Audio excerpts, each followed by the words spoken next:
It's like, A while ago, I had to make an emergency trip to the NTUC FairPrice near my house.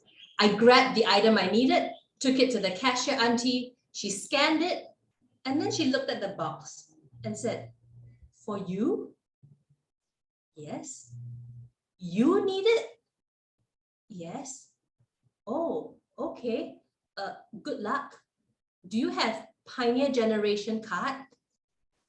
"Pioneer Generation card? Excuse me? No, I don't have Pioneer Generation card." Sadly, that was not even the first time that something like that happened to me. In a hawker center, a hawker auntie said, "哇，你的孩子很可爱，你有几个孙啊？" "Wow, the children are so cute. How many grandkids do you have?" Or another time, a stranger in a playground, "It warms my heart to see grandmothers like you spending time with your grandkids." You see, I'm what society politely calls a geriatric mom. That is, someone who dares to have kids after the past due date of 35. I had my first child when I was 40 and my second when I was 43. Meanwhile, my helper, who's the same age, was already a grandmother. I was also an ama, advanced maternal age. So why did I leave it so late? I guess I was just disobedient. I didn't listen to the Singapore government. I didn't use small spaces optimally. I didn't have 3 or more kids if I could afford it. No. Instead, in my 20s and early 30s, the only ROM I was interested in was roaming all over the world, traveling, working, studying. In fact, when I was in graduate school in the US, some of my female classmates confided, "I hope to graduate with a double degree, not just MBA, but also MRS." And I responded, "The university allows double degrees?" So clearly, I only graduated with 1 degree. And it wasn't until several years later that I decided, yeah, maybe I should work towards that 2nd degree. But by then, the number on my NRIC told me I was already 35 years old, and time was running faster than tonight's timer's clock, and the background was definitely flashing red. So I started frantically kissing a lot of frogs, and I found a prince. Good looking, charming, great sense of humor, stable job in IT. He was everything I wished for. There was only one small hitch. His roommate didn't approve.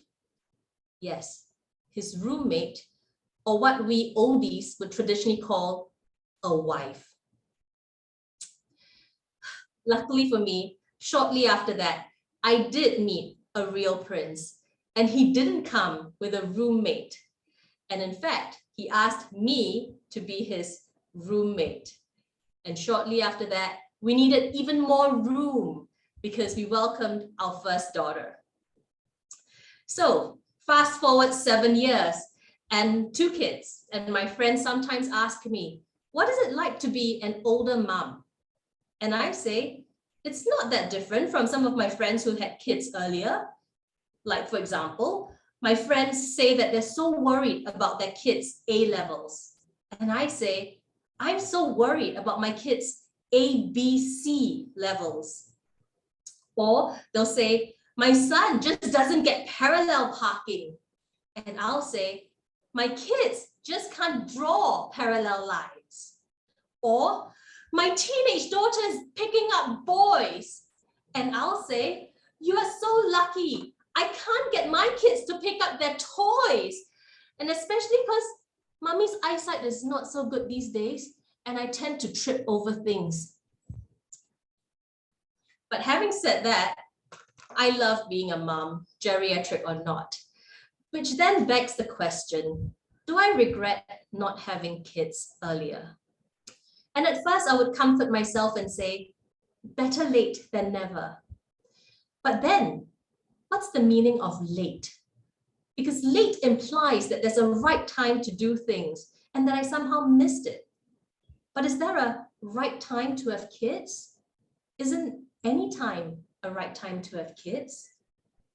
And then I thought about all the other times in my life that I allowed too late to stop me from doing what I wanted in life.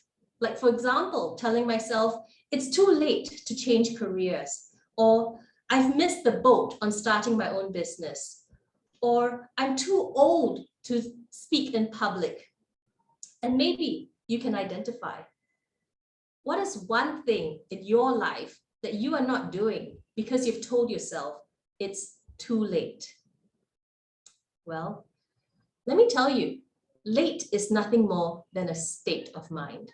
And the best thing is you can change your mind. And that's what I did. I changed my mind. So 2 years ago, I quit my corporate career after 20 years in consumer goods. And I started my first business in a brand new industry, mental health.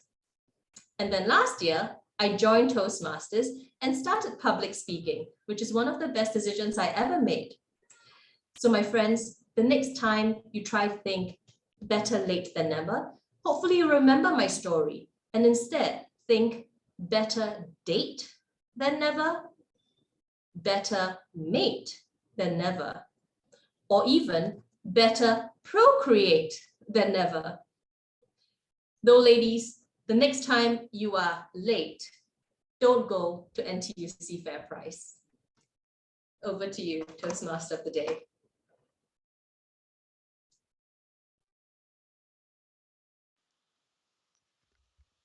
Thank you, Erlyn.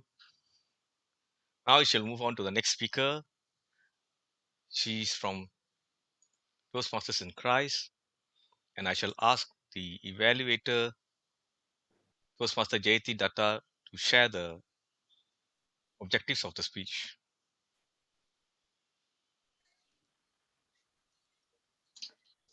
Good evening, Toastmasters. The purpose of this project is for the member to develop and apply skills for coaching a fellow member or a person outside of Toastmasters who can benefit from his or her expertise.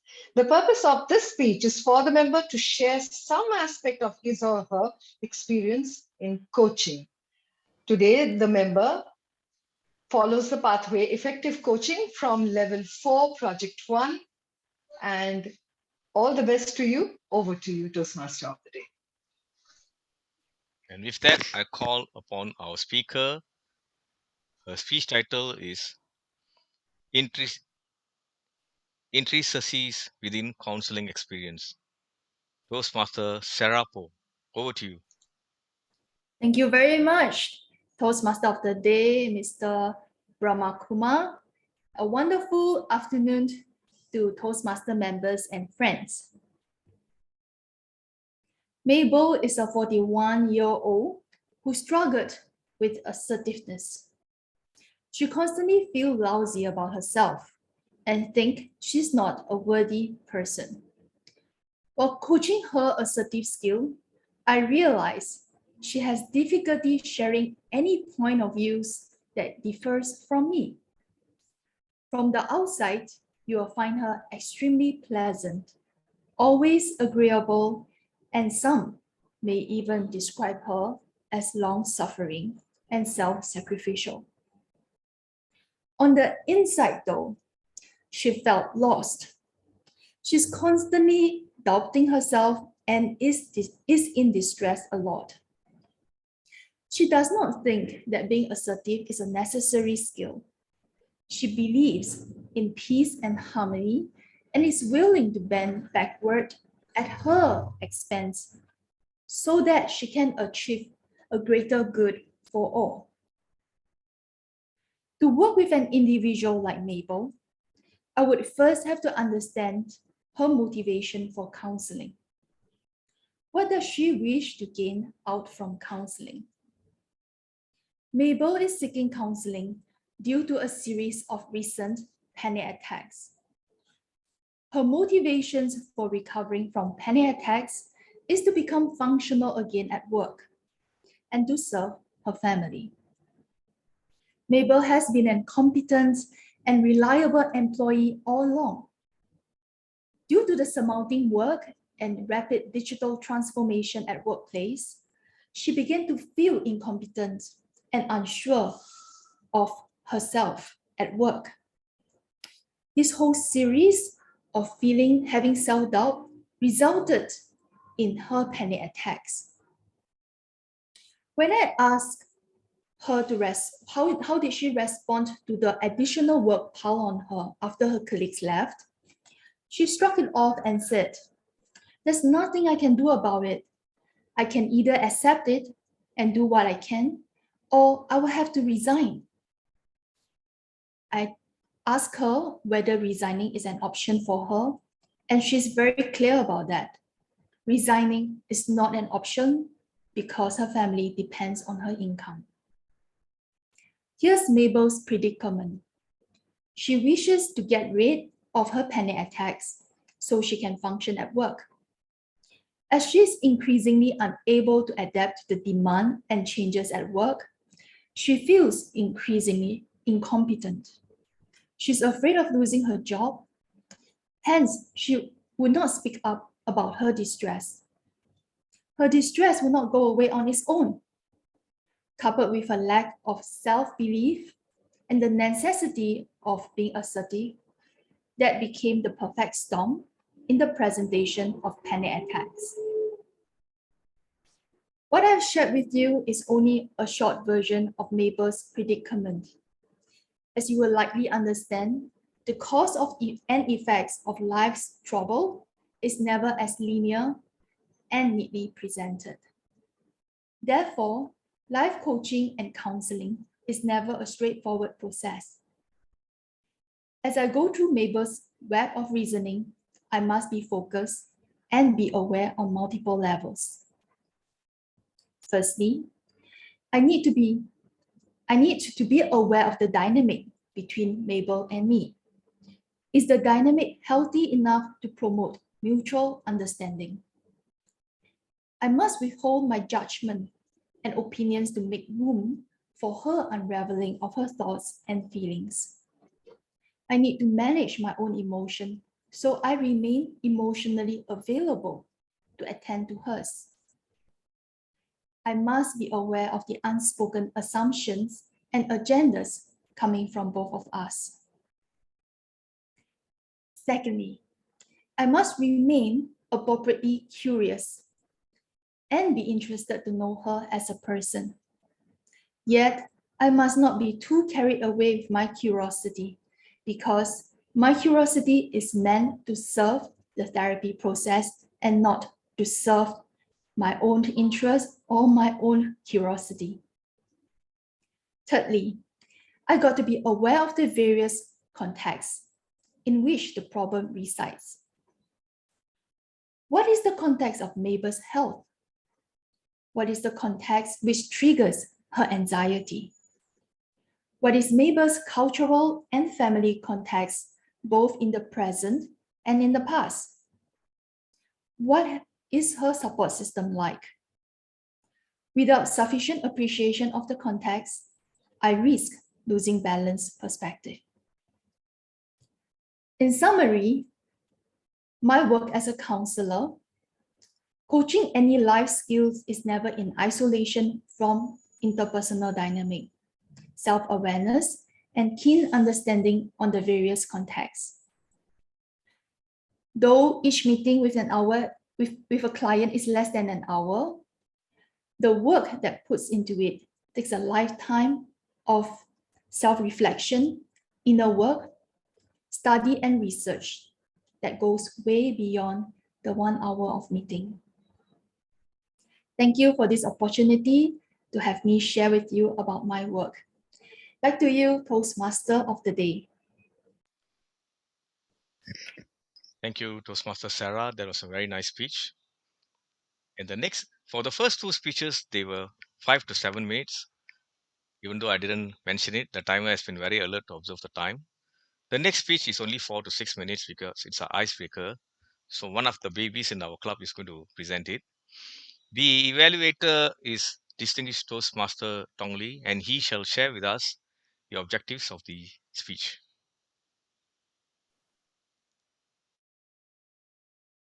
Thank you so much, Toastmaster of the Day, distinguished Toastmaster Brahmakumar. Speaking tonight is, of course, distinguished Toastmaster Brahmakumar himself. And his objective for his icebreaker speech is for him to introduce himself to the club and learn the basic structure of a public speech. Speech length is 4 to 6 minutes. I'm looking forward to your speech, distinguished Toastmaster Brahmakumar. All the best. The timer, please take note of the timing. At the 4th minute is green, at the 5th is yellow, at the 6th is red, and if the speaker continues speaking, you should start singing.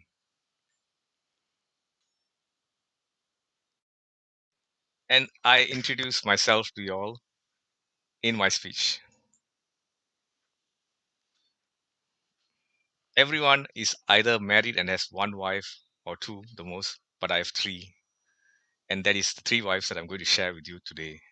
The first wife is the one that I got married to, who manages me and is the reason for everything that I do, which of course happens to be successful. So when something goes right, it's her, and when something goes wrong, it's me. And basically, because I'm a very responsible person, when something goes wrong, especially after I do the cooking in the kitchen, she says, "You are responsible." And that's what she says a responsible husband is supposed to be. So that's the first wife that I have. The second wife is my work, which I've been doing for over the last 20 years. For the last 2.5 years, due to COVID-19, it has been sort of not very good, in the sense that I have to do additional things which are not part of my earlier work scope. Nevertheless, we are surviving. Hopefully, the COVID-19 will disappear soon and I can go full force into my actual work. I'm working in the Singapore Tourism Board and as a government servant. Currently, I'm looking after the allocation of spaces for street banners. Whenever you see the lamppost and you see something that says Singapore rediscovers vouchers, those are managed by us at Orchard Road and Civic District. My job is to assign as well as to approve those banner design. The other core work that I do is translations, more of vetting Tamil translations that come, and you would have seen the Singapore rediscovers vouchers coming in 4 languages, one of it being Tamil. And we have some interesting and challenging moments when the translation is not as it is supposed to be. Because when you translate from one language to another, sometimes the content or the message can be diluted if you do a word for word. And that's where translation errors occur. Secondly is the Tamil language font is quite peculiar in that if you use it on a different platform and not in the same format, instead of Tamil, it will look like another language or gibberish, which is worse. And I'm sure those of you who are Singaporeans should have heard of some incidents that happened either last year or the year before during National Day when and in front of a live audience, when the lyrics turned up, people couldn't understand what is it. It's not even Tamil at all. So that is two things that I'm doing mainly. I'm also a personal assistant to a director. Fortunately, I got a new director this year, so it's time for her to get used to me and for me to get used to her. So in a sense, I sort of escape certain things, but I think next year will be more challenging because now she would have been more settled down, and then she would expect more. More is better, especially during these challenging times. Better to have more work than no work at all, right? So that is my second wife. The third wife is the one that has had a very interesting and intimate relationship, and that is Toastmasters. I'm also married to Toastmasters for almost 20 years and above. And during this minimum span on Earth, I've managed to complete 3 distinguished Toastmasters titles, working on my fourth, finished 4 pathways, working on my fifth and sixth, the fifth in Tamil and the sixth in Tamil English. And also, wherever possible, try to do some crazy stuff. Unfortunately, I have an over creative mind and that is very restless. In August this year, with a team of Toastmasters across 5 other countries, we did a 12-hour table topics marathon, which was very well received. After that, because some of the members have become area directors or busy in some other way, we couldn't come with another project. But of course, that doesn't stop me. I've started my motivational thoughts Facebook, WhatsApp, and YouTube channel, and it has already, as of yesterday, 42, and very soon 50. In addition, I also do similar things in the Tamil language promotion, teaching them to the younger generation, and so forth. So there's a lot of things I'm doing, and I'm also pleased to share that very soon I'll be getting a lifelong award from an Indian organization who has recognized what I've been doing for the Indian community, particularly the Tamil community. He asked me for my citations, and I shared the long list of what I've done. And after looking through, their committee decided to offer me a lifelong contributor award. So my journey is quite interesting. I do a lot of things. Recently, I started a 30 days challenge known as one video a day. It's called the 30 days video challenge. So I'm producing a 3 to 5 minute video every day. Today is the fourth day, and I'll keep on doing it until I finish that. If I succeed with that, maybe I might consider something else. As I said, because I have so many ideas, I find that if I sit still, I'll go crazy. Therefore, I have to keep on doing something. There are many other things about my life that I would love to share, but within 6 minutes, that's all I can say. If you come for my future speeches in Singapore or elsewhere, you'll see me sharing a lot of things. I also do educational workshops. Therefore, you can see by the time I'm going to finish that out of the three wives, the wife that is very important is my Toastmasters wife. And I love her so much that I sometimes find it very difficult to manage the other two. And my physical wife has said that as long as you look after the kids when I'm working, it's fine. If not, I'll come to one of your meetings and tell them to get you out of there. I suppose that is one of those things that happens to other male Toastmasters, as I know. I also know that Elia is having a bit of challenge in the similar manner, and not only him, there are others. For example, one who turned up in my house when my wife said that I'm spending too much time with Toastmasters, she said, "How come your wife is saying the same thing as my wife?" So that, of course, gave me the how should I say, the permission to continue, because it means it's like a very common occurrence. And basically, of course, because we're working from home and we don't travel much, might as well travel to another club virtually instead of staying at home watching the four walls or watching both the TV and rotting your mind. And with that, I end my speech. I hand you back to the Toastmaster of the day. Thank you.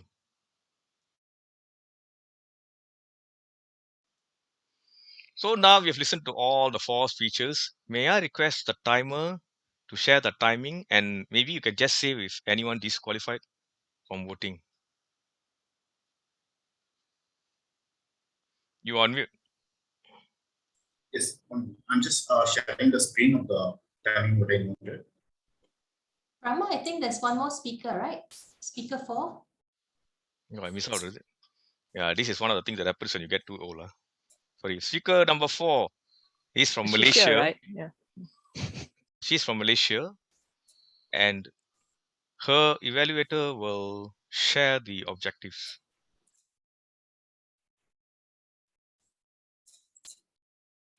Sure, do you have the information? I shared Hello. it. Yeah.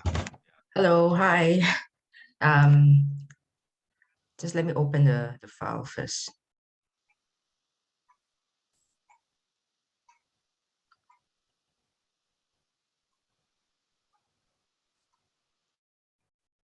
So the objectives of the speech, the purpose of this project is for the member to practice writing and delivering a speech that inspires others. The purpose of the speech is for the member to inspire the audience. That's it.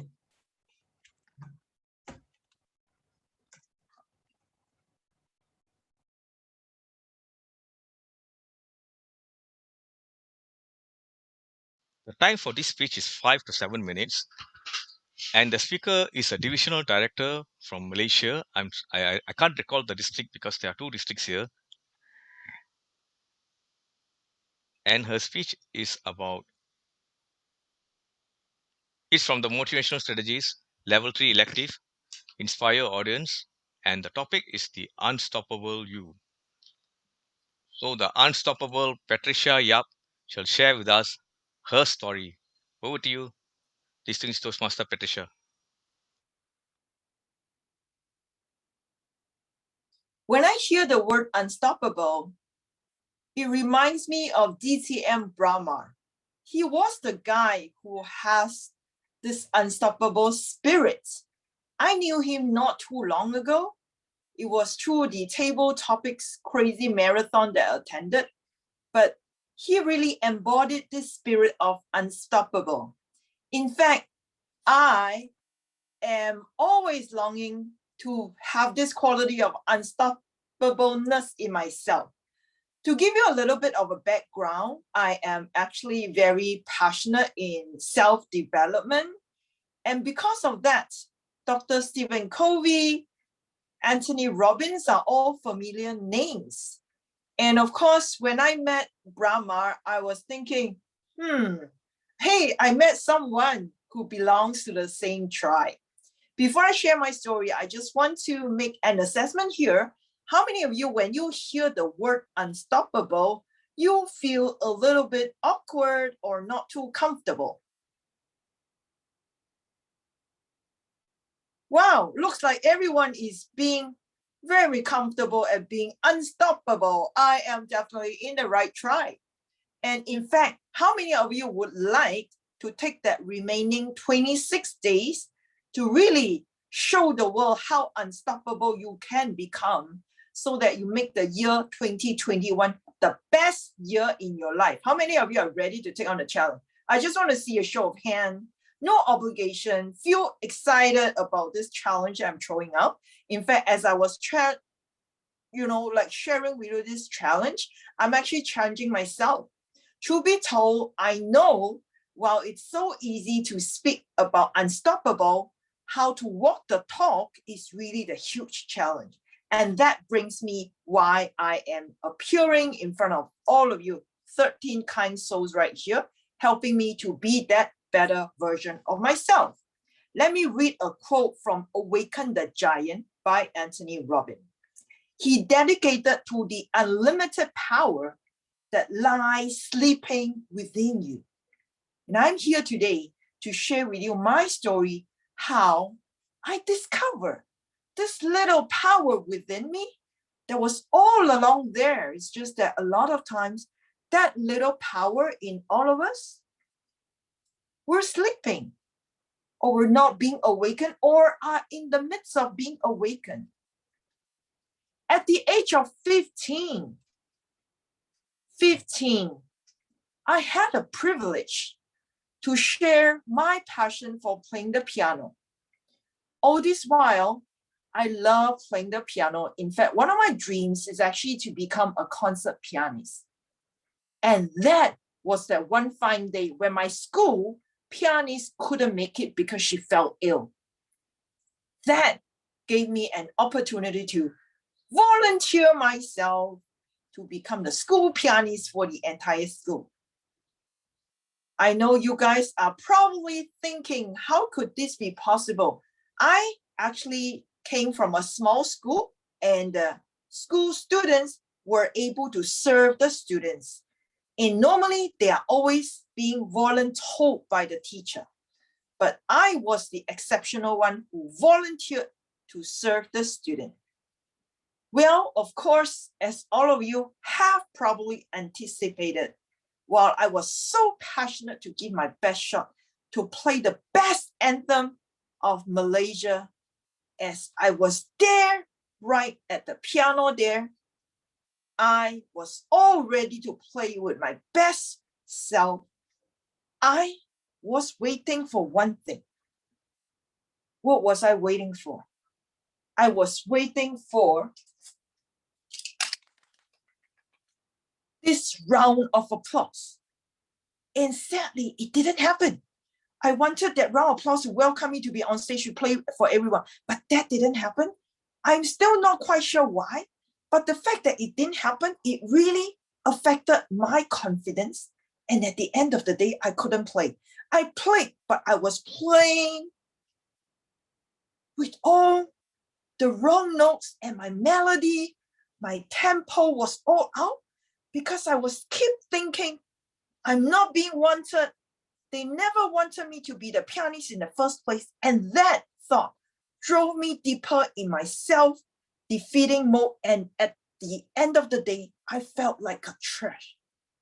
How many of you in your life experience as a human being have been to that place when you felt like you were not being wanted, when you felt like you couldn't offer anything to the world?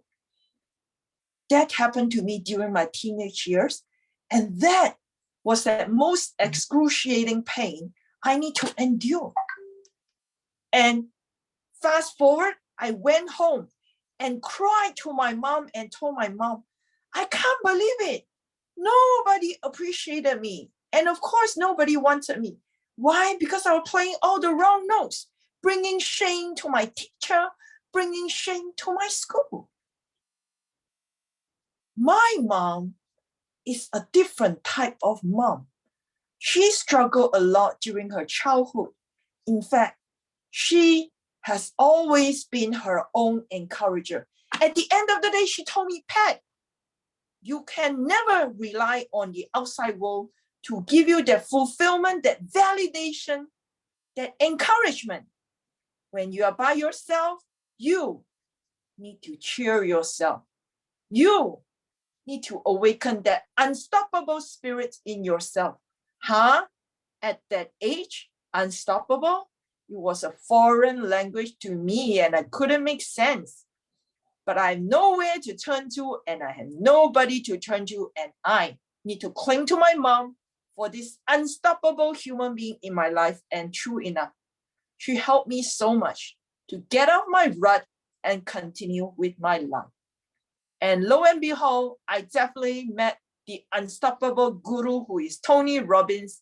And through many, many of his teachings, I slowly understand, ladies and gentlemen, it's all about our mindset.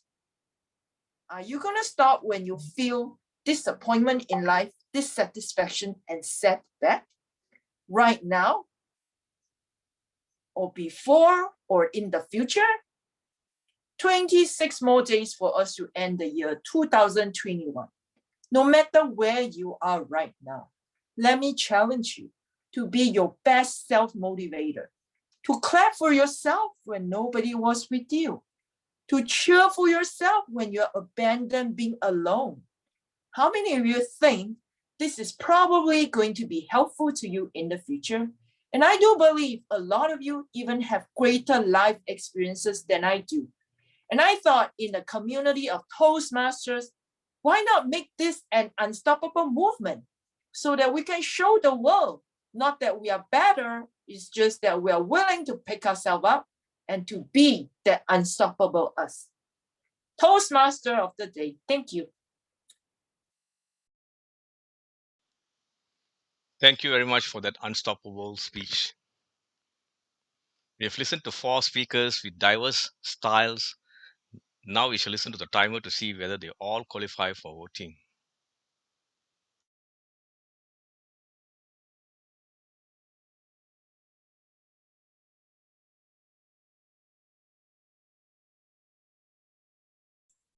Thank you, dear Modi. Once again, a very good evening to all. I'm just sharing my timer report on the screen. So here's the time. Speaker number 1, Madam Toastmaster Adeline, spoke 6 minutes 49 seconds. Speaker 2, Madam Toastmaster Sarah Po, spoke 6 minutes 14 seconds. Speaker number 3, DTM Brahmakumar, spoke 6 minutes 34 seconds. Speaker number 4, Madam Toastmaster Patricia, spoke 8 minutes 2 seconds. Back to you, team.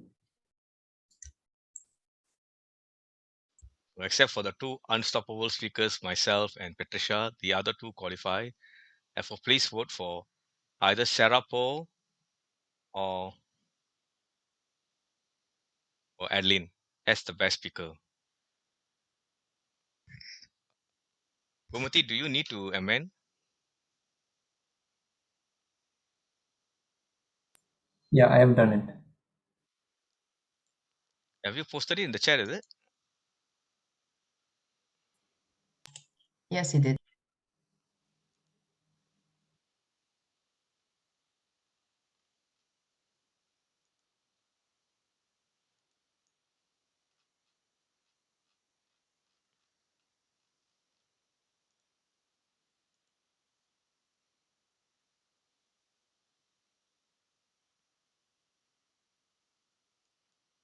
Yeah, done. Done.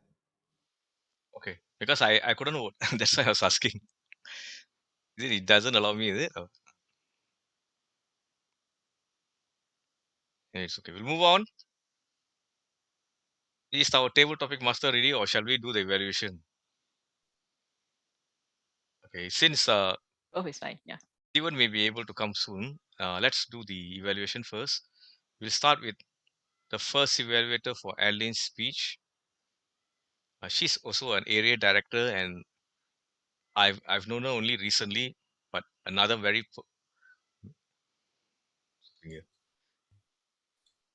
busy person with a lot of roles, particularly in making sure that the area is at the top. And she is that very elegant and interesting person known as Sanchita from Bukit Batok Toastmasters Club. So for those of you who are for boarding Saturday on the first Saturday of every month, you can visit her club and you can get the extra oomph from her club members and her. So she will be evaluating Toastmaster Adeline's Never Too Late speech. Over to you, Sanjita. Thank you, DTM Brahmakumar. Congratulations, Adeline, on completing your speech successfully and meeting the purpose of the project.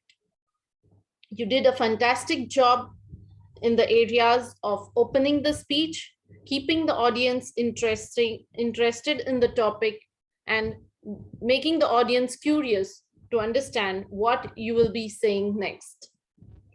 Congratulations to you once again, because you are the game changer. You're a very strong woman who bends the rules, changes the rules, and follows the rules and carry on your own path instead of the path that is being laid to you by the society, that at a particular age you should have kids because the biological clock is striking, or at a particular age you should start your business. So you have bet all those rules that have been defined by the society, and you are indeed an inspiration for all of us today.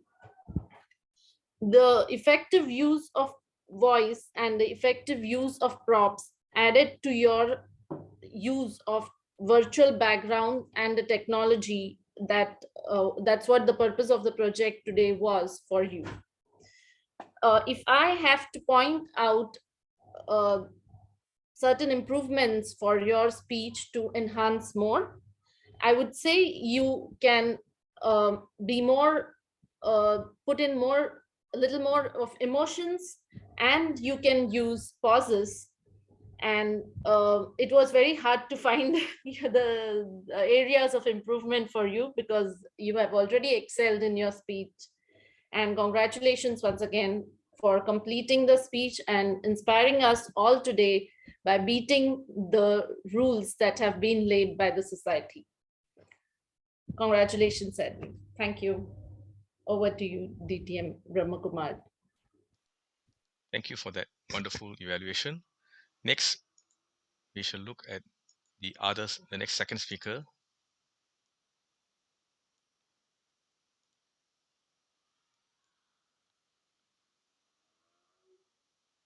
The evaluation will be by our Toastmaster Jayati, who actually works in the healthcare. I'm correct, right? Healthcare, right? Healthcare services, right? Okay, that's what to make sure. And then she's also a very upcoming Toastmaster. She likes to practice evaluations and table topics. I really love listening to her evaluations of table topics because she puts that extra effort to make it sound very, very diplomatic and palatable. So she shall be evaluating Toastmaster Sarapo's speech. Over to you, Jayati. Thank you, Toastmaster of the Day. Good evening, Toastmasters, and a special good evening to my target speaker, Toastmaster Sarah. Toastmaster Sarah, you took me on that journey of self-discovery and success. In this inspirational speech, I would like to point out 3 highlights. The first one is your relatable topic. You got me when the Toastmaster of the Day read out your speech title. Intricacies within counseling experience. Wow, this is something which I relate to, and I'm sure which everybody in Toastmasters and present over here relates to as well. The second one is the hero journey of your subject, the person Mary. The hero journey is the perfect recipe for storytelling and speech crafting. Mary had struggles, she had shifting moments, and finally she had success. And you really demonstrated all this in your speech. The third one is your speech pacing. I believe it was 85 to 100 words per minute, and this is the perfect speech pacing for me to listen, not only listen, but to understand what you were trying to say. To amplify the engagement impact of your speech, here are my 3 recommendations. The first one is Toastmaster Sarah, you add dialogue, the dialogue between Mary and someone else within her working atmosphere, maybe her boss. She can say something like, "Sir, I want to take a leave today," and the boss would say, "No, you cannot. You've taken so much of leave. You cannot do anything of that sort right now." Yes, when you break down your speech into an interactive style, it gives character to your speech, and it also gives vocal impersonation. So that is my first recommendation. The second one is you take us through an emotional roller coaster. It's like Toastmaster Mary, she had her sprinkling of kindness, of things she was going through. If you could add in also the pain, the kind of pain, the perseverance she was going through in that particular moment, I think that would have added drama to your speech.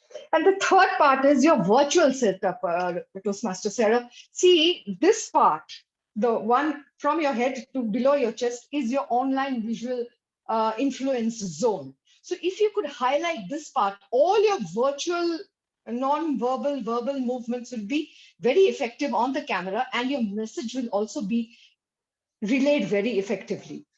So Toastmaster Sarah, all in all, it was an august speech. If you could, given your strengths of relatable topic, hero journey, and speech pacing, and gel it with my recommendations of taking through an emotional roller coaster, adding dialogue, and a better visual setup, Toastmaster Sarah, your speech will go from better to best.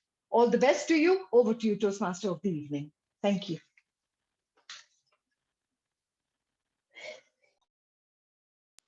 Thank you, Toastmaster Jayati.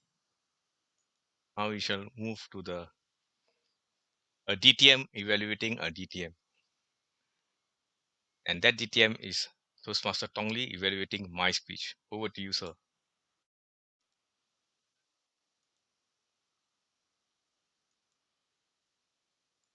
You are muted. Just a quick check. Is Mrs. Brahma Kumar Balakrishna around in this meeting? Is she around? No. Congratulations, distinguished Toastmaster Brahma Kumar. You are still safe. You took care of your kids well.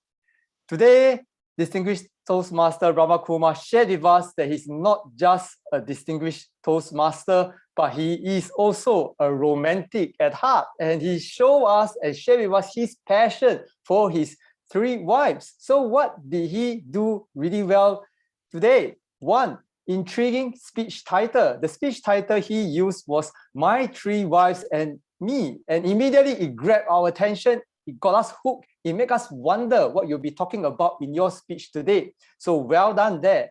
A second strength that I really like about your speech today is your clear speech structure. You structure in the way talking about your 3 wives, which is your real wife, your work, and your passion in Toastmasters. And by doing it in this way, you clearly organize it in a way to let us know and understand you better in all 3 aspects of your life: marriage, work, and passion for Toastmasters. And you also provided clear examples to support and show your wife for all these 3 parts of your life. So how could you create an even greater impact with your icebreaker today? So I have one first suggestion I have for you is adjust your camera angle. Distinguished Toastmaster Brahmakuma, you are a tall, dark, and handsome man. And when you stand up, you are lush and imposing. However, your camera angle is adjusted for when you were sitting down. When you were standing up, you appear too large and too imposing. Allow us as the audience to fall in love with you as well, just like your three wives, and stare into your deep, dark eyes. So consider drawing the connection closer by adjusting your camera angle when you stand up to speak. Second suggestion I have for you is for you to share and tell your love story. Today, your icebreaker speech is a lot about your love story, but you didn't share a lot of those juicy, intimate details that we are dying to find out, right? How did you fall in love with each of those three wives that you're talking about? When do you meet Mrs. Brahmakuma? How do you get started in your journey in Toastmasters? How do you get so passionate about your work in translation and in your work in the tourism board? Tell us more about those details, about your passion for your three wives, so that we can feel your love, we can feel your passion. And in doing so, your icebreaker speech will become a lot more passionate. In conclusion, distinguished Toastmaster Brahmakuma, tonight you share with us your passion for your three wives, and we can feel it. I love that you clearly use an intriguing speech title to attract our attention, as well as a clear speech structure. My suggestion for you is for you to consider adjusting your camera angle, as well as to tell and share more about your love story, so we can fall in love with your icebreaker speech even more. Thank you so much. Thank you, Toastmaster Tongli. Sorry, DTM Tongli.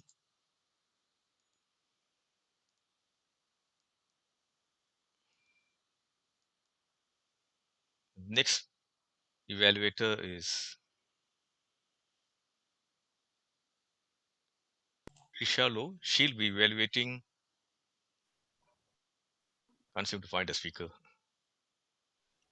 Distinguished Toastmaster Patricia Yap's unstoppable speech. Over to you, Trisha Low. Trisha Low, in short, just to share with you, she's staying in London, so it's actually very early morning. She told me her breakfast is this meeting, so really spare with us if you find that she needs some Milo. I can't send her. I can only send her a virtual Milo, not a physical one. Over to you, Tricia. Thank you, everyone. Good afternoon to to my Toastmasters friends, Brahmakuma, and to the speaker today, Patricia. Thanks for giving me a chance to evaluate you. First of all, I think you're really unstoppable and really awesome speaker. I was really drawn into your speech because you actually adopted, or you have actually mastered a lot of excellent speaking techniques. For instance, right in the beginning, you actually use a questioning technique to put across questions to the audience to let us wonder and reflect, and that actually made us sit up to listen more. And your speech is really refreshing and motivating. You have a very excellent vocal variety, and you actually portray a lot of sufficient body language that actually makes us concentrate on what you have to offer later on. So you also spoke with clarity, and that enhances your engagement skills with the audience. So basically, you're a DTM. There's really nothing much that I can comment about, but I would like to mention 2 points, which is the icing on the cake that you can consider incorporating into your next speech. So as we know, this is an inspiring speech. It's supposed to be motivational in nature. So I would like to suggest that first of all, you might want to have like a dark jacket on you, so that you appear to be a person of authority, and you appear to be able to relate to the audience more with a jacket on you. And if you're able to actually speak standing up, that will also portray this message that we have to listen. We have to sit up, and we standing up actually captures our attention better than when you're sitting down. And of course, I think that will help with your vocal variety as well. So I think it is a really lovely speech, a really awesome speech. You're truly unstoppable and awesome. And I really look forward to your next speech. Patricia, over to you, Brahma Kumar. Thank you. Thank you so much, Tricia. I really enjoy and really appreciate your feedback. Thank you. Thank Welcome. you, Thank Tricia you. and Patricia. Now, as our guest speaker has not come in yet, we shall quickly ask for the timer to give his report. Timer, all you need to say is whether, oh, our guest speaker is here. Okay, we'll finish with the timer report. So timer, everyone qualify for voting, all the evaluators. Just need to say whether they qualify or not. No need to say the timing. Two Toastmasters are disqualified. Just two are qualified. Okay, then you need to show the report. Yeah, sure.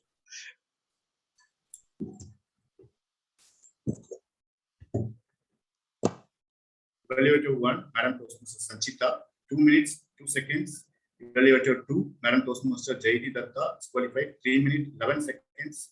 And Evaluator 3, DTM Linton Lee, 3 minutes, 9 seconds. Evaluator 4, Madam Toastmaster Tricia, 2 minutes, 14 seconds. Back to TM. So the only one that qualified is Tricia, is it? Am I correct to say that? Yeah. Yes. So it's a walkover. And if you think that I'm funny, then you must listen to this person who is going to speak to us next. Our special speaker, if I was to talk about him, it will be another 30-minute speech because he has achieved so much.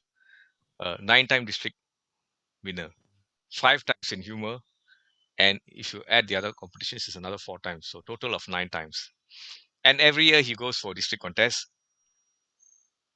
Most often he will go past and go to district level, and that's where sometimes he wins, sometimes he wins our heart.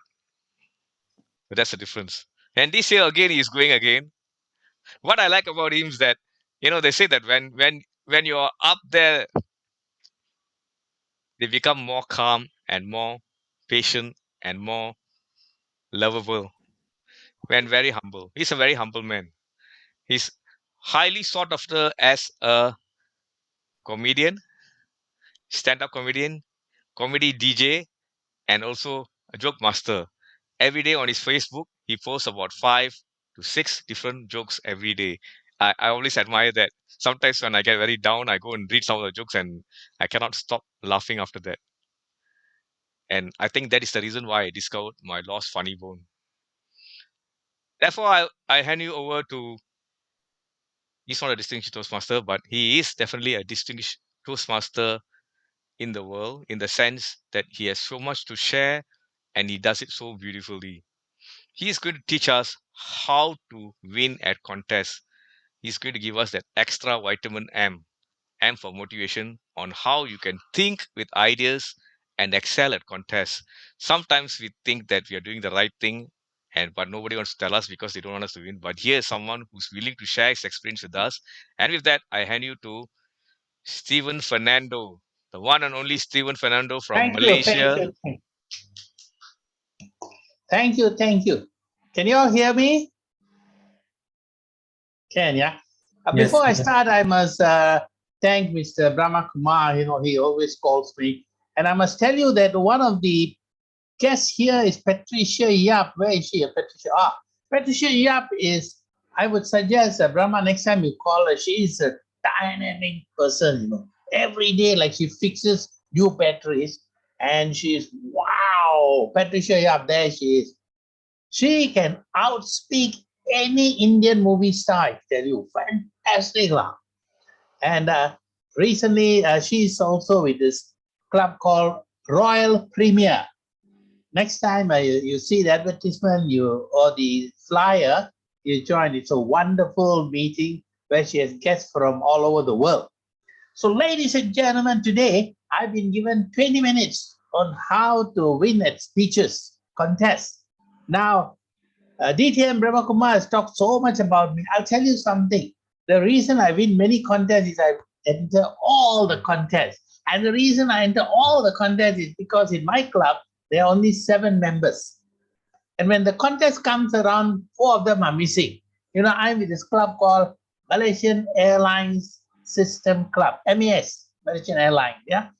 And although they got 13,000 employees in the club, they've only got 8 members because there's been a lot of turmoil.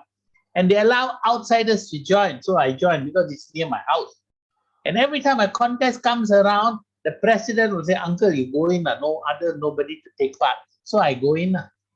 So sometimes I think the judges pity me, old man, no hair, struggling. They give me a first placing. So the moral of the story, but today I want to share with you, ladies and gentlemen, how to win at contest. I'm going to, in 20 minutes, tell you the secret. If you want to win at contest, every time you speak, take it as a winning presentation. So now you're at the club. If you are an evaluator, do the evaluation seriously. If you are a table topic participant, do the table topic seriously. Develop the habit of speaking seriously. And then anytime contest comes around, participate. Most of the time you will not win. Let me motivate you and say, you will not win. That is called reverse motivation, Because I told somebody, you participate, this young man, you will not. He said, Uncle, how can it be so demoralizing? You ask me to take part and then I don't win. You won't win. How can you win first time, second time, third time? I joined Toastmasters 20 years ago, and for the last 20 years, I've been taking part in contests. As DTM Brahmakumar says, I won. But what he never told you is, so many years I lost, had no placing, and they even forgot I was around. And this year, I just passed my 75th birthday, 75 years old. In Malaysia, they call it, once you're above 70, you are diamond citizen. Diamond citizen. That means if the police summon you, if you're diamond, they let you off. Unless you are drunk. So good, diamond. In Malay, it's called mutiara. Warga mutiara. 60 to 70 is warga mas. Yeah. So I'm a diamond. Still, I participate. You know why? Ladies and gentlemen, there is no end to bettering ourselves to being a better speaker. I'm always amazed by this girl because I'm 75. I call her girl, Patricia, When she speak, I tell you, like ever-ready battery just seated in. Wow, wow, wow, wow. So passionate, so dynamic. That is what it must be. And when you speak dynamically, passionately, even if you don't make sense, the judge will give you points because they are confused. The judge said, oh, he's so good, she's so good, better give points because I don't know what he's talking, but never mind, must be something good. So, I got a few slides I share with you, right? But don't worry, if you miss the slides, Mr. Brahmakumar or Dato, Mr. Brahmakumar, for all his good work, if he was in Malaysia, they'll make him a Dato, so because he's so passionate. So this is me, Stephen Fernando. Right. So ideas for winning at contest. Now, let me tell you something. Before we go off, you must have something which is not written here, a thing called AIDS. AIDS. AIDS. Yeah? AIDS. AIDS means you have what is known as attitude is right, the interest is right, the dynamism is right, and then AIDS that you start speaking. AIDS. So you have to check if you want to be a winning at speeches, what is your attitude towards speaking? What is your AI? What is your interest? How interested are you honestly in being a better speaker? And thirdly, are you determined or do you have instilled in you the dynamism to win? And finally, you start. You start at club level. Speak anywhere that you can. Speak whenever you have a chance. So what I would like to stress here within this time given is mental preparation. You have to rehearse mentally. Rehearse mentally. Dang, previous. Oh, I missed out this one. Otherwise, Brahma Kumar get angrier.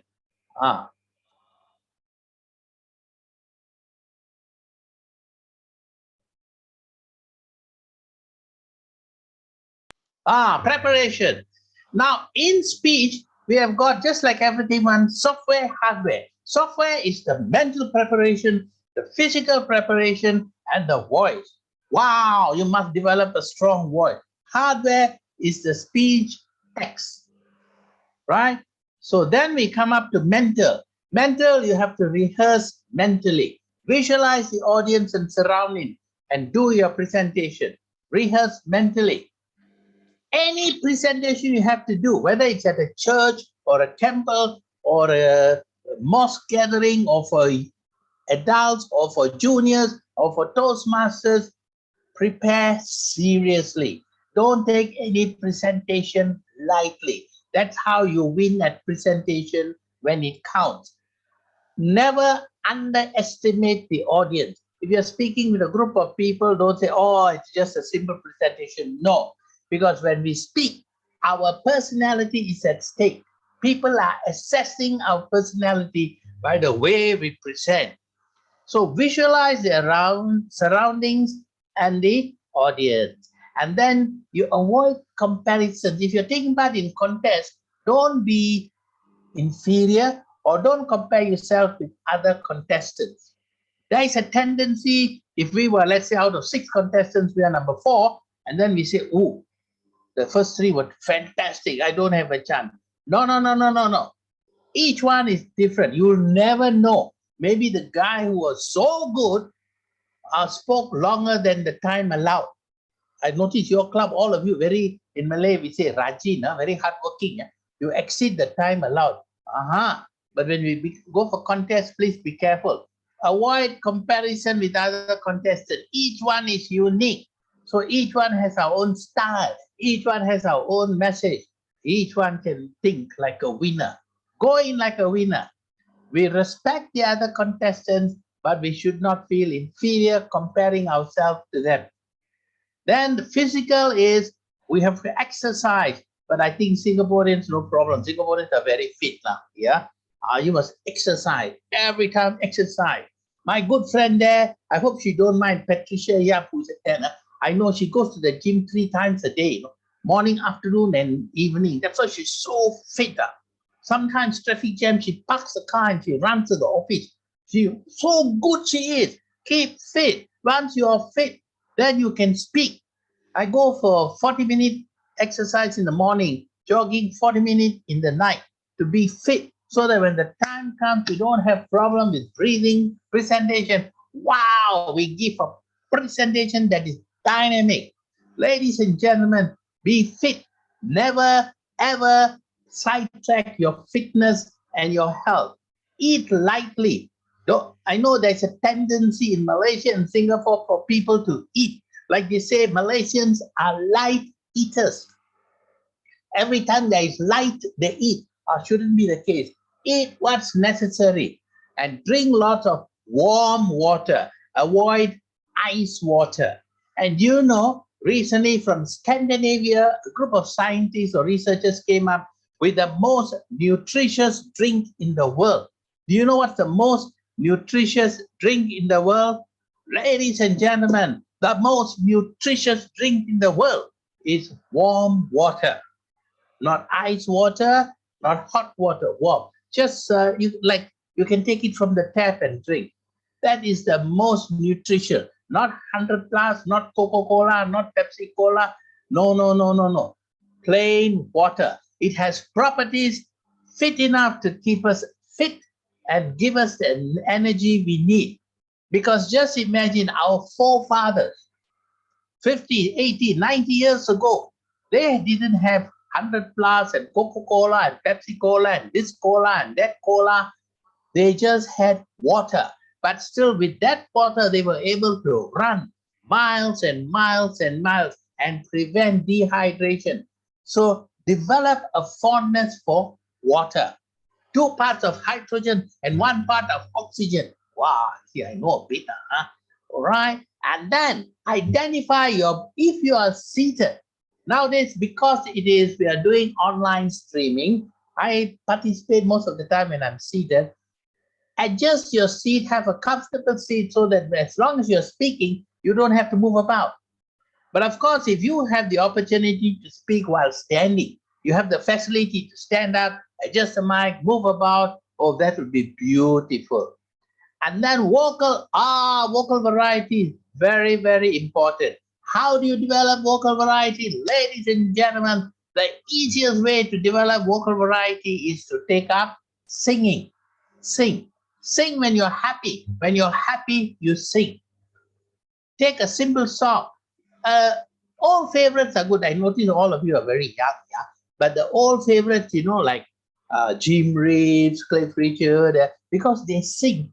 Or some of you might know this group ABBA or ABBA, ABBA, ABBA. Yeah, Mamma Mia. Here I go again. Hoo, hoo, hee, hee, ha, ha. Very good. The words we have got to pronounce. Not nowadays the songs, they ubu bapa whopa Gangnam style. No. Put your sweet lips a little closer to the phone.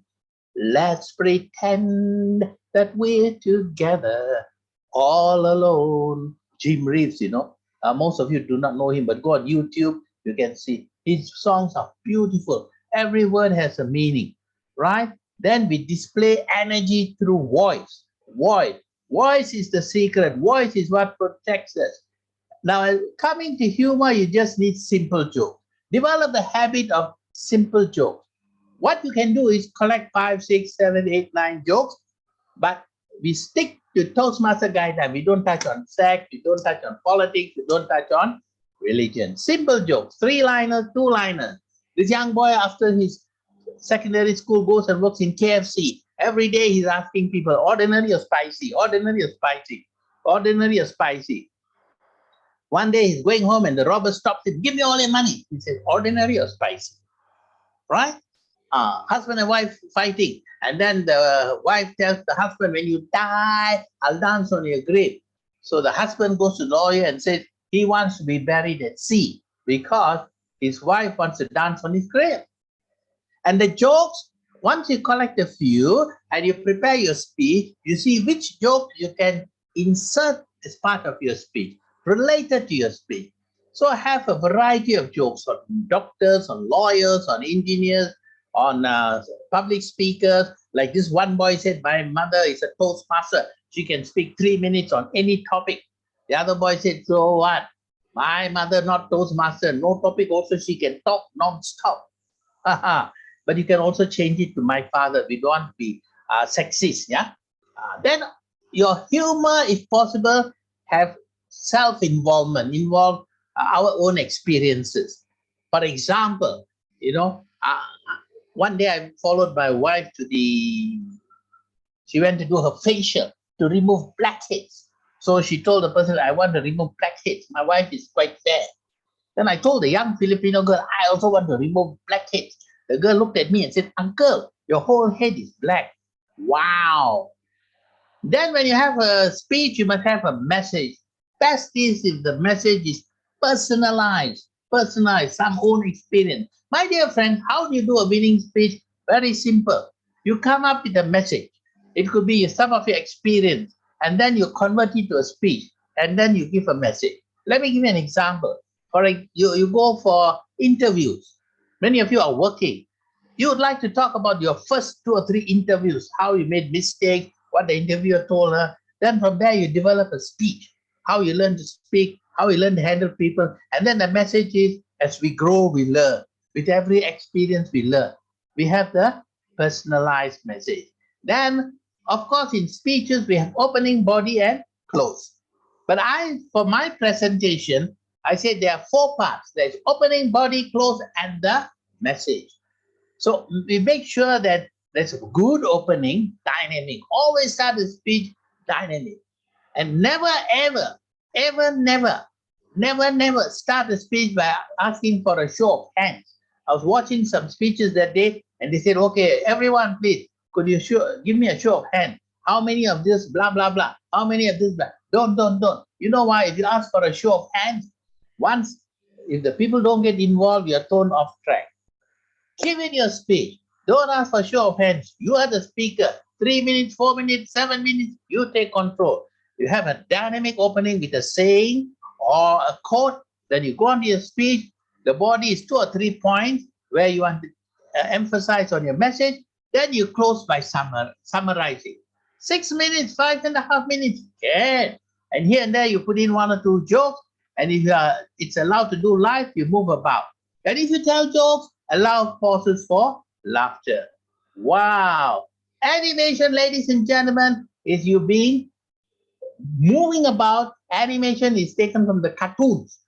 So we must have very good body movements. Relax, relax. Display enthusiasm and liveliness. You watch some of the more dynamic speakers. Don't be too rigid. Move about, move your hands, move your body. Don't worry. People will admire you. Don't think they will look down on you. Many people have got this inhibition. We have to get rid of it. And then if you're on stage, use a stage. People say the world's a stage, and the world is a stage. But when you speak, the stage is, you are on the stage. Make use of the stage. The stage is your world. Dang. Finally, my dear friends, rehearse the speech content. If you are going for a speech contest, I'm telling you in all sincerity, all my years as a speaker in the contest, rehearse. How many times? Rehearse. First you rehearse the speech. Then you rehearse with animation, hand gestures and all. Then you rehearse speech and animation. For any contest, 300 times is my formula. Then you might say, how to 300 times? Wow! So, no. Every day in the morning, just 2 or 3 times. When you're driving, or just 7 minutes, 2 or 3 times. Evening, 2 or 3 times. So one day you get 6. 1 month, 180 days already. 180 times. If you're more serious, you prepare a few times. 10. Where there's a will, you'll find a way to do it. Because you want to be a champion. And that is, my ladies and gentlemen, we speak to win. Okay? So now can I come back to Zoom? Oh my God, where am I? Zoom. So how was it? So any questions? I've been told to make it short. Brahma Kumar said make it short. Otherwise he'll send some national servicemen to get hold of me. That's why I'm very short. Any questions? Komati and Mr. Joseph Felix Benedict. Wow. Joseph Felix Benedict. In Malaysia, you got a name like that, the traffic would stop, because normally we got 2 names only, Stephen Fernando, Ramachandran. Ladies and gentlemen, Joseph Felix Benedict. Wow. Sachina. Brahma Kumar. Patricia, don't talk don't talk also the energy outflows one Tiong Lee, Sarah Paul, Elia Narasingham. I tell you one thing, if you want to improve your speech for good pronunciation, develop the hobby of pronouncing people's names. Yeah? Pronouncing. Especially if you are Chinese, you must pronounce the R. Chinese normally don't R, riot and revolutionaries. Right? Faith Lim. Wow! Just imagine you meet Faith Lim on the train MRT, you say, hi, Faith Lim. Rather than say, hey, Faith Lim, you okay? No, Faith Lim, I have faith in you. Any questions before we go on? Any questions? None, Elia Narasinghan. Yes, good. And then I see, Kate. Yes.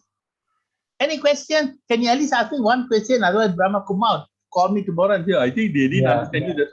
One question, please. One question. Please. Good evening. I would like to ask you one question, actually. When we attend these competitions, there's a lot of weightage distribution given to the drama part of that part of the speech. So how do you think we can balance between the drama, the content, and the message? Because if we spend more time on drama, we don't get marks on our content. If we spend more time on content, the drama part goes missing.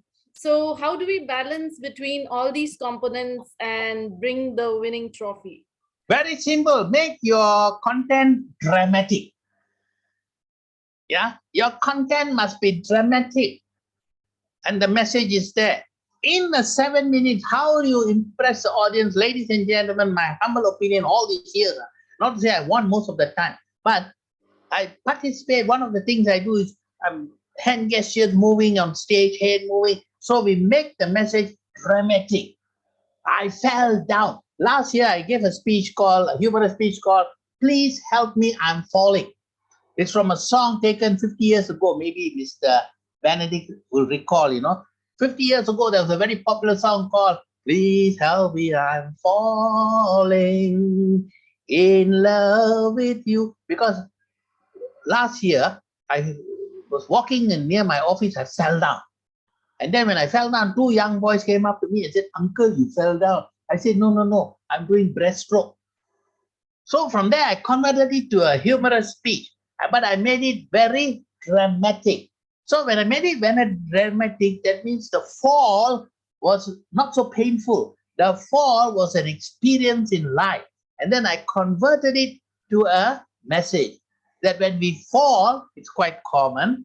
But the important thing is, how do we get up and keep walking? Is that okay, Mr. Chintao? You're from India? Yes, I'm originally from India, staying in Singapore. Beautiful. Which part of India? I'm from Pune, Maharashtra. Oh, my parents were from Kerala. This man, I tell you a story. My uncle came from India. He went for an interview. The interviewer said, You're from India? He said, Yes. Which part? He said, All the parts.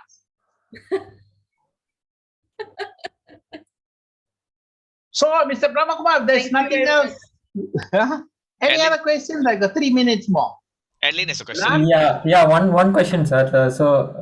Yes, Mr. Gomati, yes. Yes, I have watched your speeches in YouTube. I mean, I really loved the special edition and I'm a covered speech.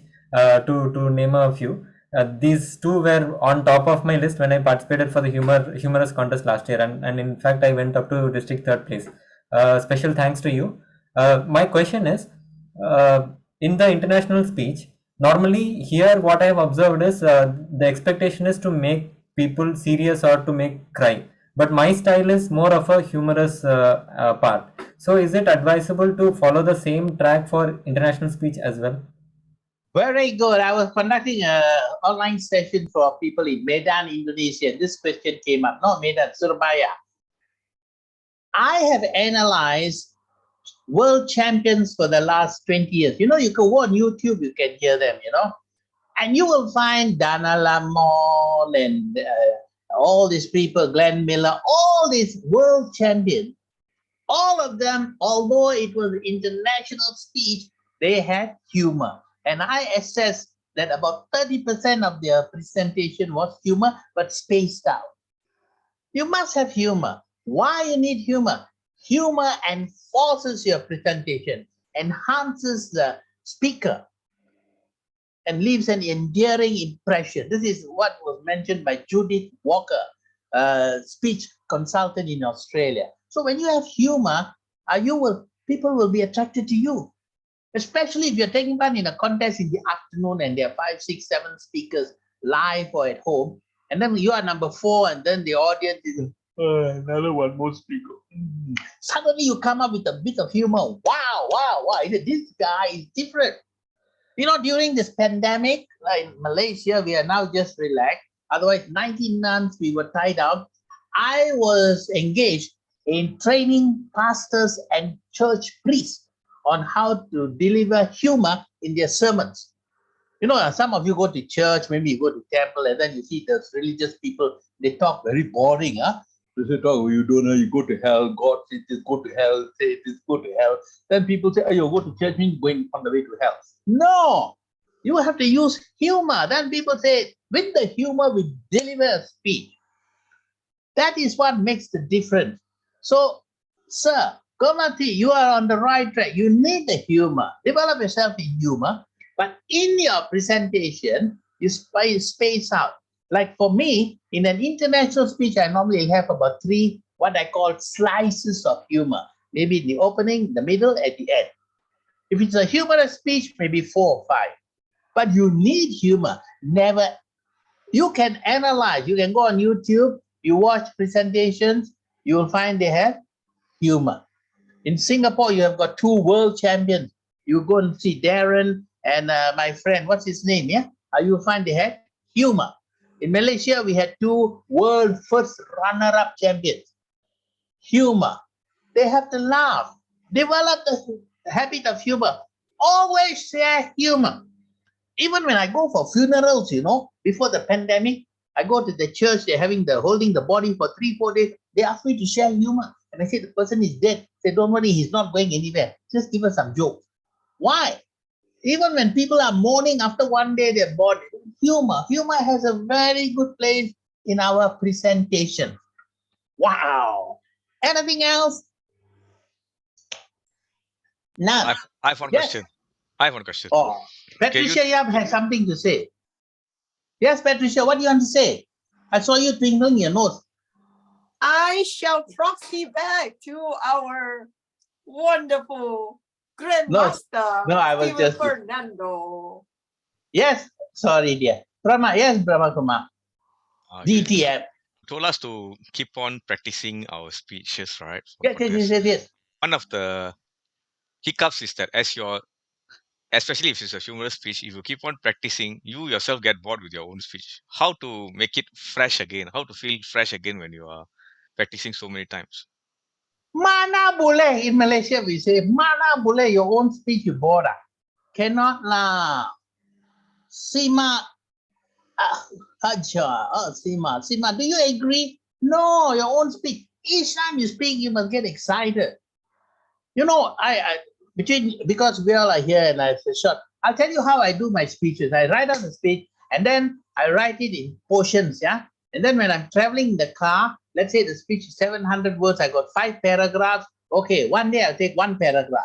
So that day, when I'm driving, traffic jam and all, I rehearse 1 paragraph.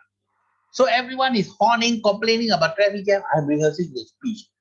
And I'm so excited. Policemen also likes me because I'm the only one not complaining. Then I touch it. Are you rehearse? You can find time. The motivating factor would be that you are on the winning track. You won't get bored. It's just like a person who goes for the marathon. I go jogging and I jog with a gentleman who runs the marathon. I don't run marathon. I only start off at marathon. When the marathon starts off, I'm there. After 1 kilometer, I stop. But when the starting, I'm there. Then they take photographs and all. I say, wow, I participated in marathon. So my friend takes part in marathon. But he says he never gets fed up because every day when he runs, he imagines himself winning. Every day he runs 40 kilometers on the road. No getting bored because we have to be excited about the presentation we have. Only when we are excited can we present it with dynamism, enthusiasm, and the vibrations will reach out to the audience. Amen. Yes, anything else? Well, I'm so excited. You know what? Because I saw Patricia. Patricia Yap, you know why I talk so much about her? She's the one who always motivate me. She took me to a club, and then never leave me alone. Always ask me to speak. And Brahma Kumara is very good. I heard he's got 4 times DTM, Brahma. 4 times, huh? Very good. Mine is only 80 MB, the old one, 80 MB, Advanced Toastmaster Bronze. But I change it. I call it 80 MB, Advanced Toastmaster Ball. Right? So, ladies and gentlemen, if there's nothing, I wish you all the best. You will disappear. Let's take a camera shot. I thought you want to give me a trophy, then I come over there. Okay, let me see. This one is like not so exciting. Quick, my mouth paining. How about this one? Okay, this one is something.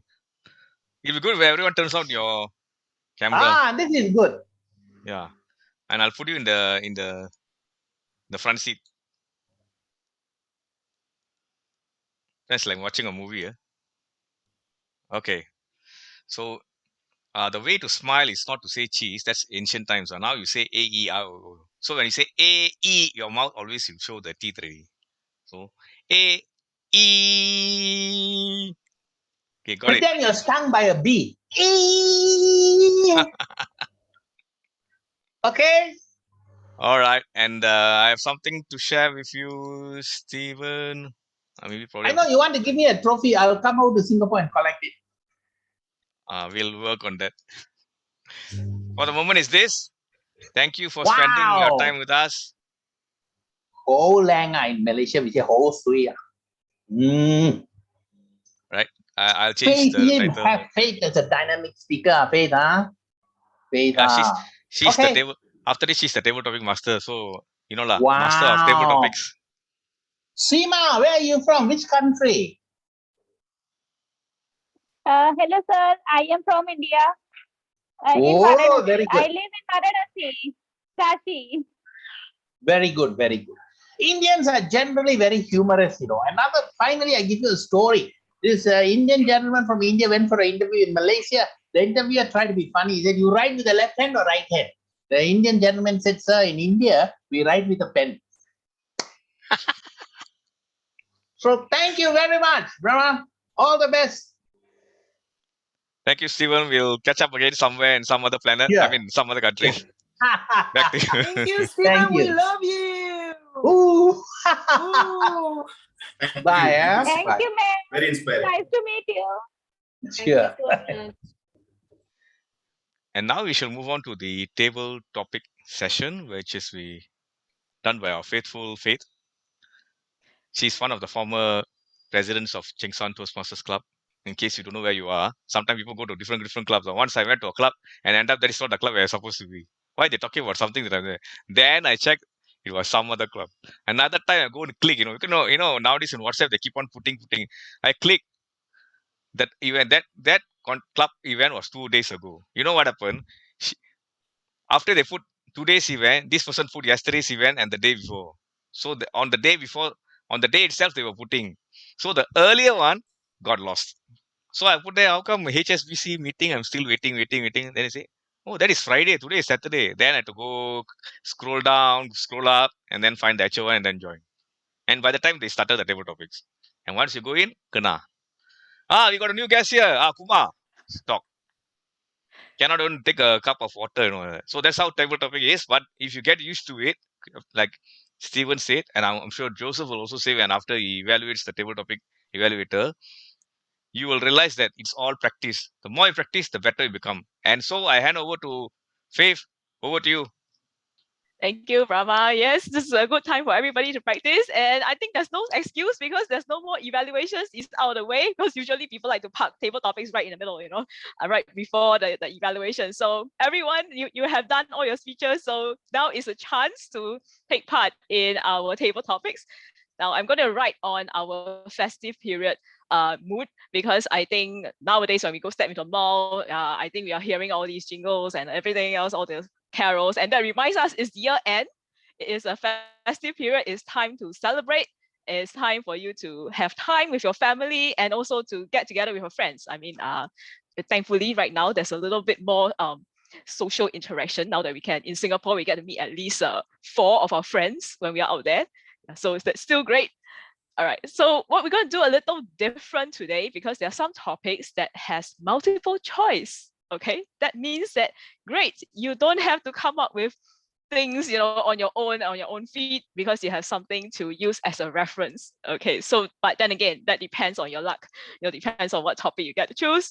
So here today I have a total of 9 topics. Okay, is it 9? Okay, yeah, 9 topics. Great.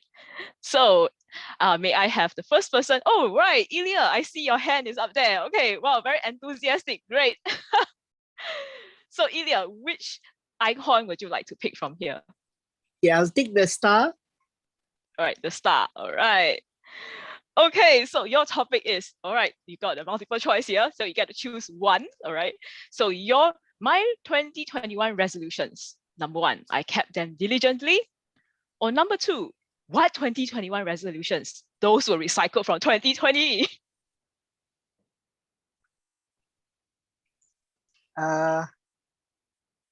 Okay. Okay. Good evening, fellow Toastmasters, club president, ladies and gentlemen. My 2021 resolutions. So I would say that I've kept them diligently, and the resolution was to actually travel around the world.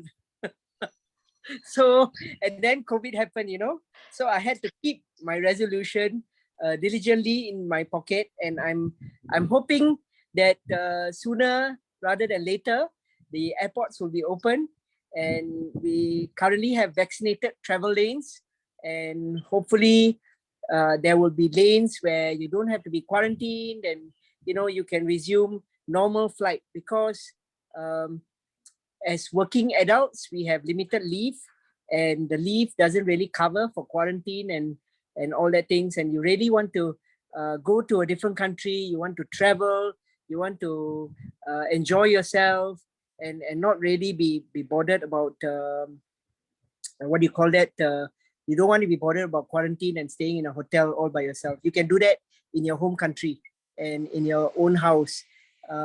Being quarantined at home is better because you can cook whatever you want to do, and it's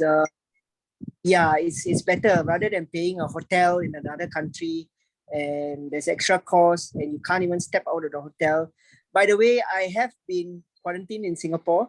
I call it a staycation because during the early stages they had a stay home notice where they actually picked me up in a van with guys in suits and all that, because I was identified as a close contact.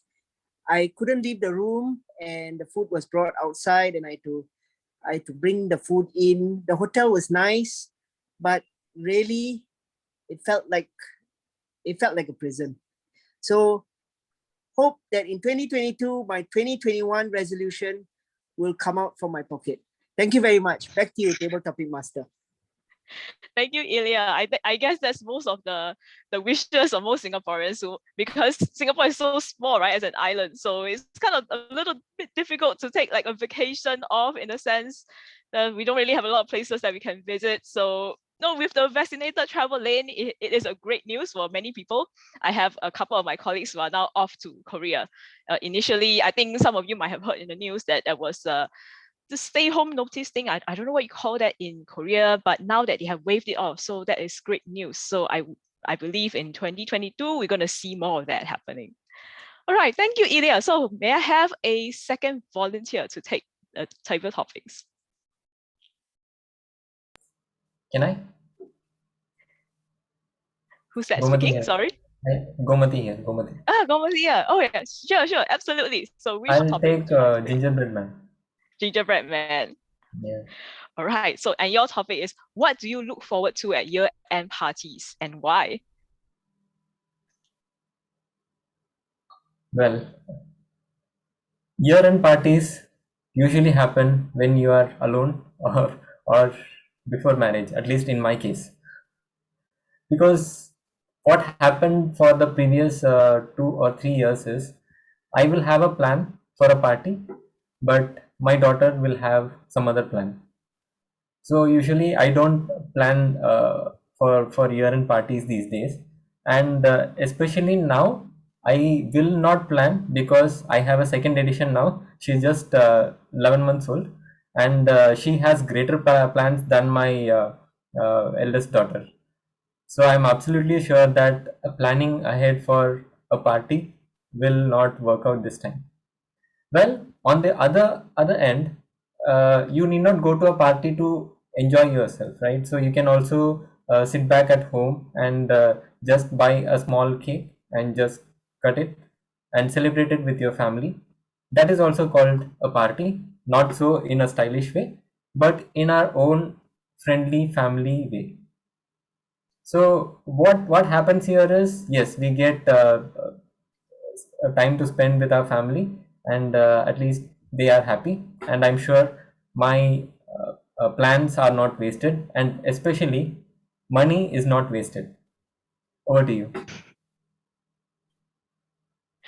Thank you, Gomati. Yes, that's right. A lot of people like year-end parties because it's a time to get together and to connect with our family members or even with our friends. So yeah, I guess I can imagine for Gomati having a young child and there's going to be a lot of unpredictable things sometimes happening.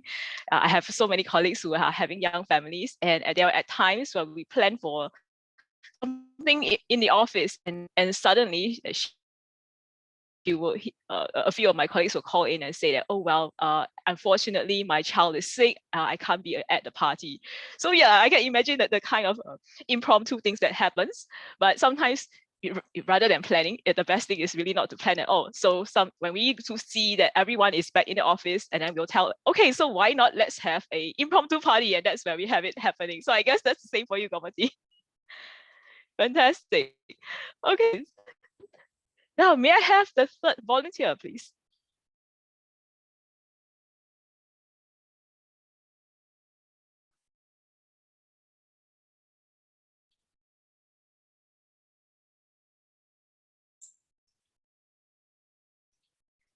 Yeah, starting.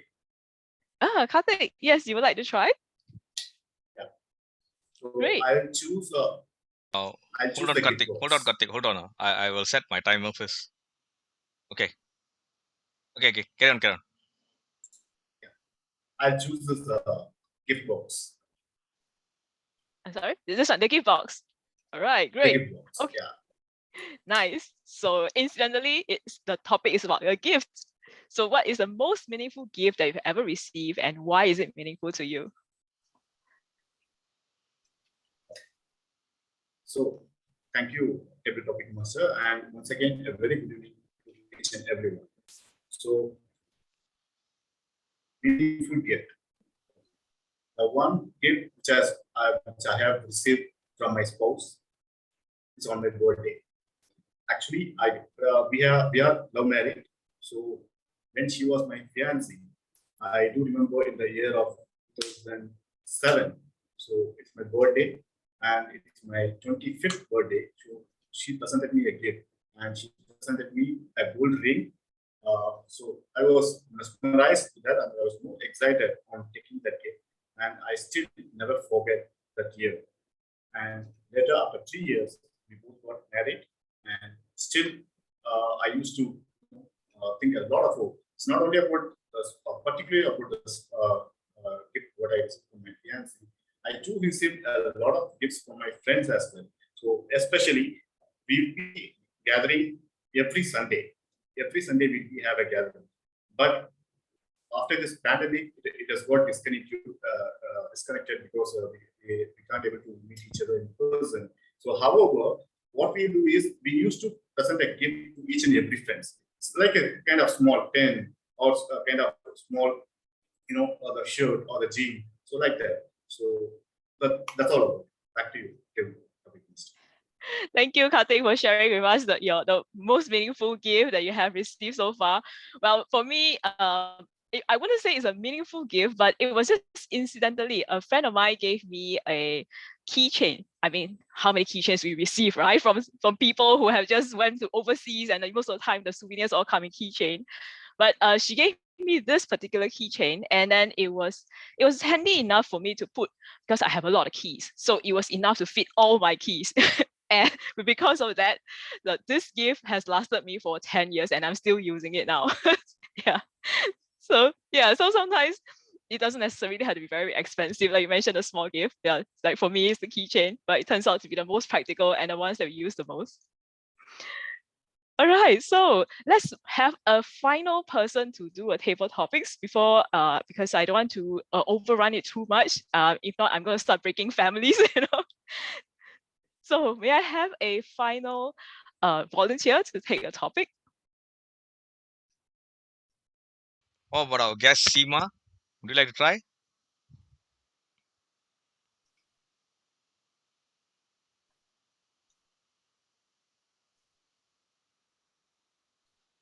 I don't think she's there. Anyone else?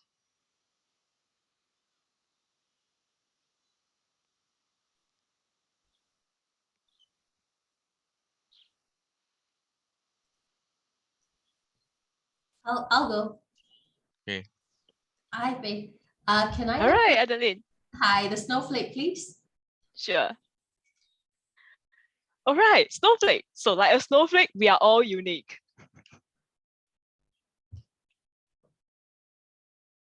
So who here believes that you are unique? I believe we all do believe that we're all unique.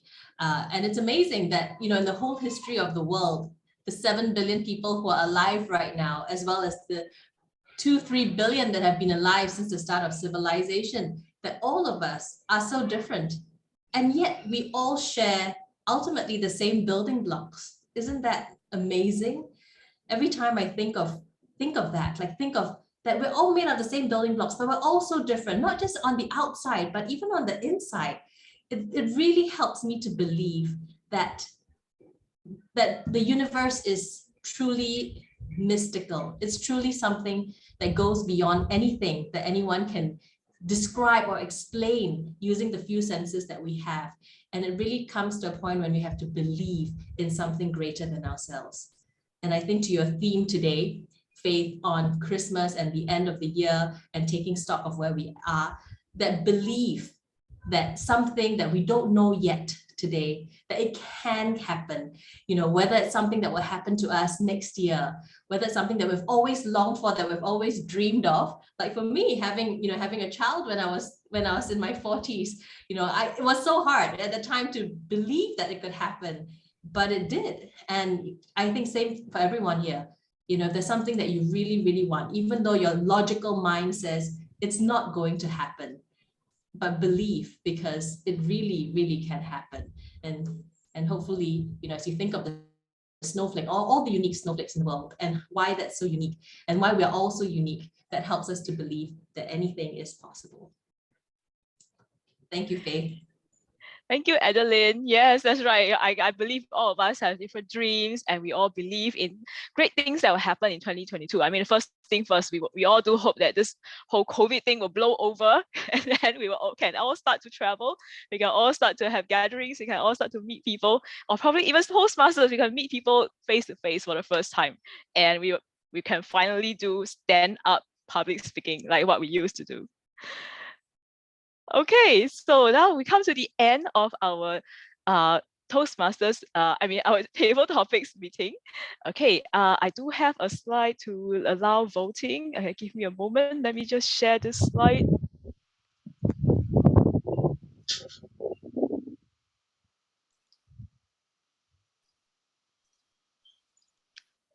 Okay, so if you could go to menti.com, all right, and key in the code 92747160, or you could just scan this QR code that will bring you to the page to do the voting. Faith, if you don't mind, shall I launch the poll? I have it ready. Okay, that's great. Yeah, thank you so much. Yeah, that would be great.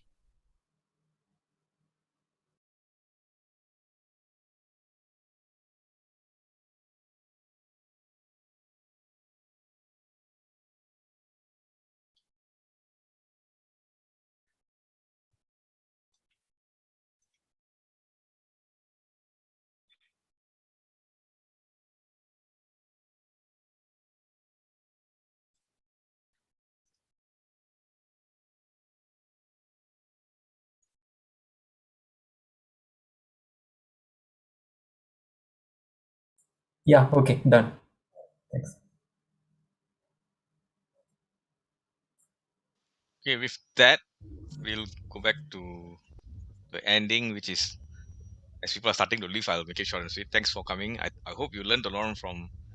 Sorry. There is a table topic evaluation. Sorry about it. Table topic evaluation by Joseph Felix Benedict.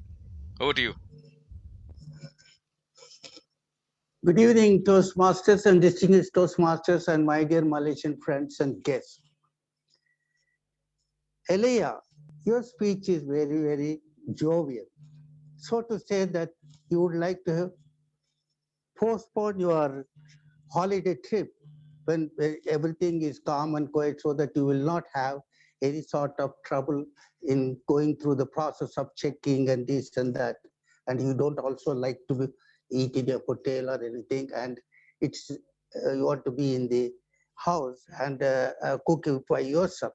It's all a well-deserved thought that you have done, and your expression and vocal variety is really wonderful. What I thought was that you don't have to thank anybody, and you don't have to say, repeat the subject also, but you have to just start and give a good delivery, and finally the end result. You have done very well in this case, and your speech is vocal variety is very good. Thank you so much for the speech. I love the speech. The second speaker, he has a great taste for a family union, a family enjoyment, and that shows his mind how he loves his family. That was a very great thought of him, and he doesn't want to spend money and time with anybody else or going out for a party. And it is really great that this kind of uh, family love is very much expressed with joy and happiness, especially during the festival time. I love that speech very much, the connection of the family to his heart. At the same time, he has done a very good delivery, except for one thing, that he doesn't have any gestures, hand gestures or anything. He's for stationary all the time while speaking. You need to have to move your some body or the gestures so that you can express your emotions also, because you are not doing any emotional, although it is very emotional, but you did not exhibit from your speech. Coming to Karthik. Karthik always loves the birthday gift, but yes, even though he used to receive many gifts, but still he has specialized in a birthday gift. That's a very good thought of his. But however, he spoke very jovially. He had a very good gesture also, and his construction of speech is very good. And he has a great attachment for the family as well as the friends. That is more a wonderful speech that he has given, and a good message also is there. And he has really done a very constructed speech with gestures. And thank you for that wonderful thought of this. Now, last but not the least, the like a snowflake. Yes, here the speaker would like to have her own opinion for the future or the present, because she said that everybody is unique, no doubt about it. But in the world, there are 7 people who are always similar, either in look or in the attitude or in the usual way of life and all those things. However, everyone has got a mindset, and that mindset you have exhibited in your speech. Your speech is well delivered, and it has a way, you are always smiling throughout your speech. That's a good gesture, and a wonderful thought of connecting the people at the same time. Over to you.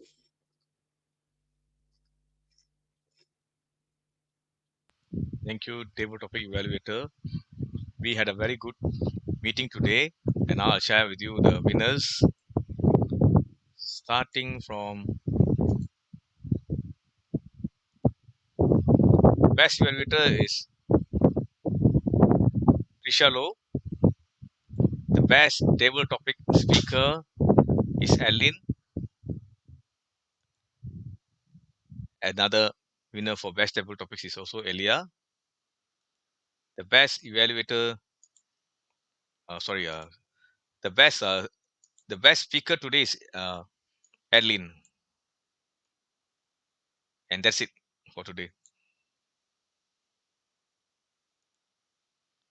Well, thank everyone for a wonderful meeting. Thanks Karthik for coming at the 11th hour. Similarly for our R counter, Gomati Shankar. And of course, not forgetting Joseph Felix Benedict.